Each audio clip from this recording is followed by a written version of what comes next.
This mini lesson is on writing equations of lines. We're going to look at a couple of formulas that involve equations of lines. This first formula is the slope formula, where m is the slope, and it's equal to y2 minus y1 over x2 minus x1. We can use this formula if we have 2 points and to find the slope. Slope-intercept form.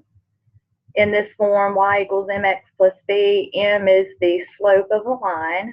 Of course, it's the coefficient in front of your variable, your x. And b is the y-intercept. So it's where it crosses the y-axis. Standard form of a line is ax plus by equal to c.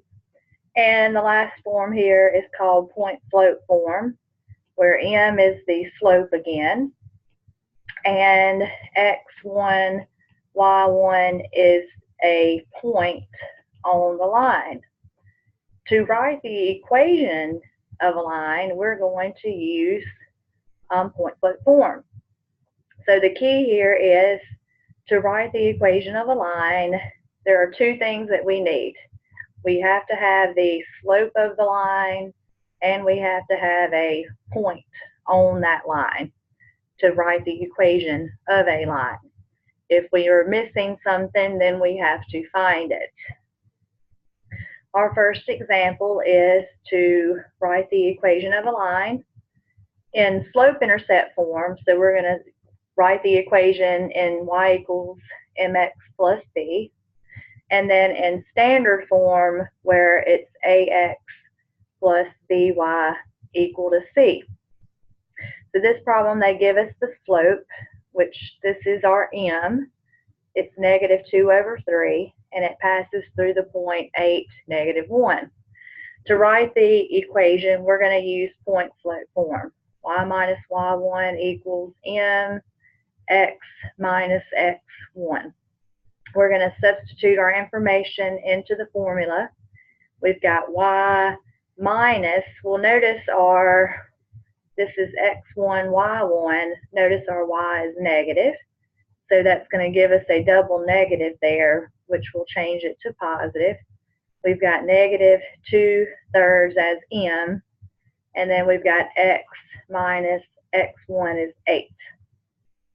So then let's go ahead and clean this up and make that y plus 1 equals negative 2/3, and then parentheses x minus 8. So a couple of things you can do here. You can leave the fraction and distribute, but I don't know, I always assume that most students don't have a calculator, so I'm just going to work this based on no calculator. So let's get rid of the fraction. So let's multiply by 3. That'll cancel out that fraction, but we're going to multiply the y term and this 1 by 3 also. And that's going to give us 3y plus 3 equal negative 2. Now, we can't touch what's in this parentheses. I always say, it's protected. You can't do anything with what's inside until you get rid of the parentheses. So we just bring it down. So our next step here is to distribute the negative 2. That's going to be negative 2x plus 16. Now, since we're going to start, let's put it in slope-intercept form. We're going to solve for y, so we need to subtract 3. That's going to be 3y equals negative 2x plus 13. And let's divide by 3, and we divide every term by 3 to get y equals negative 2/3 x plus 13 over 3. So this is slope-intercept form. But we also want to put this in standard form. So we can either start with slope-intercept form, or let's go back to this part where we got rid of the fraction. And let's just rewrite it as 3y plus 3 equals negative 2 x minus 8. So if we're going into standard form, let's distribute again. Now this time, instead of solving for y, if you notice your formula here, our a and b, or excuse me, our x and y term are on the left, and our c, which is the constant, is on the right. So based on that, let's subtract 3 so that it's over there. That is our constant. And then what we're going to do here is add the x term to the left. So that'll give us 2x plus 3y equals 13. So in standard form, which is this,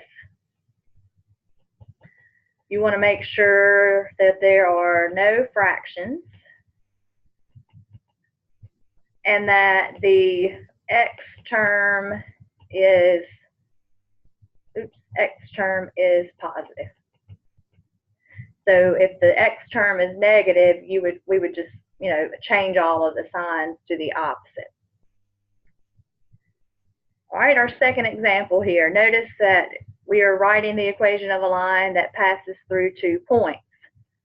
Problem here is we need the slope.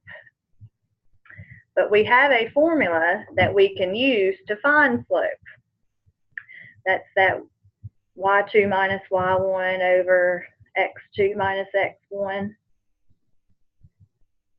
So we're going to write the formula out. y2 minus y1 over x2 minus x1.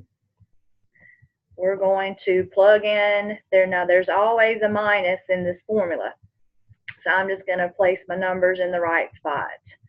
y2 is 16, y1 is 2, x2 is 8, and x1 is, now it's a negative 1, so what will happen here is that's going to change to a positive.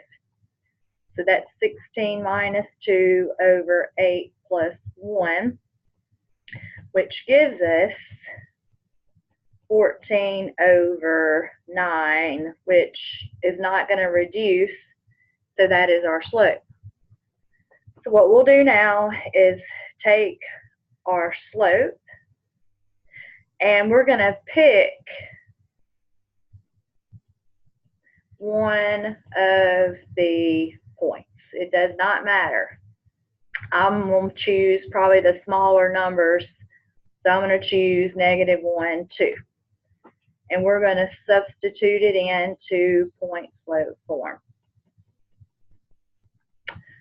All right, remember this is x1, y1.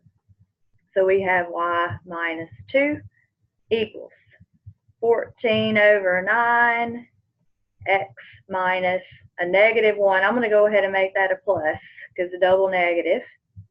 Now just like with the previous one, let's get rid of this fraction by multiplying by 9. So we'll multiply the y term and the 2 by 9. All right, we're going to distribute the 14. 14x plus 14. And slope-intercept form, we'll add 18. That gives us 9y equals 14x plus 132. And then we'll divide by 9, which is y equals 14 over 9x plus 32 over 9, 32. Let me erase that.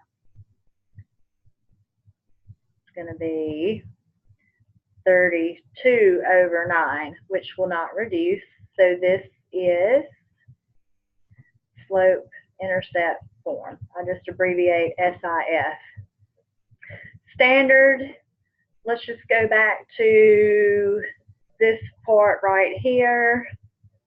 And 9y minus 18 equals 14x plus 14. And add 18. So we get 9y equals 14x plus 32. We're going to subtract the x to get a negative 14x plus 9y equals 32. Now notice here, this leading, the x term is negative. We don't want it to be negative, so let's just change all of the signs to the opposite. And then that gives us our equation in standard form. All right, so this next example, we're just going to write it in slope-intercept form. So a couple of things here. We have our point, so we have our x1, y1, but they tell us here that we're going to write out the equation of a line that's parallel. It's parallel to this line here. So you need to know that parallel have same slopes. Okay, so the slope here, if we look, y equals mx plus b, our m is -3. So then that means the slope we're going to use will also be -3. So we're going to use the slope, -3, and we're going to use this point here. And we're going to substitute it into point slope form. So we have y, so we're saying minus a negative, so I'm going to say plus 7. All right, we've got a -3, and then we're going to do x plus 4, because we've got another double negative. Slope-intercept form, let's just distribute. We'll rearrange, so let's move the constant. And then that's going to give us our equation in slope-intercept form that is parallel to this equation here. Last but not least, we're going to do another similar one, but this time we're looking at perpendicular. Perpendicular, that's the symbol, the upside down T for perpendicular. Lines have opposites, and that's the key word, reciprocal slopes. So what we need to do here is find the slope, and then we have to take the reciprocal of it and then the opposite sign. But notice here our equation, this is in standard form. So let's put it in slope-intercept form. So let's move the x term. And let's divide by -2 all terms. These double negatives become positive. That's just a positive 1/2 x minus 3/2. So our slope is 1/2. So perpendicular slope is going to equal the reciprocal, which is 2. And since this is positive, this one is going to be negative. All right, so we've got our slope, we have our point, so we're going to plug it into point slope form again. So we have y, that's minus the negative, so that becomes y plus 7 equals -2x minus 4. We're going to put it in slope-intercept form again, so let's distribute. I'll tell you what, let's do standard form just to practice. We're going to subtract 7. We do that whether we're doing slope-intercept form or standard form. Now this is slope-intercept form, but let's say standard form, we want to move this x term to the left so that it's with the y. So here is standard form. And then you also have slope-intercept form is y equals -2x plus 1. So we have both forms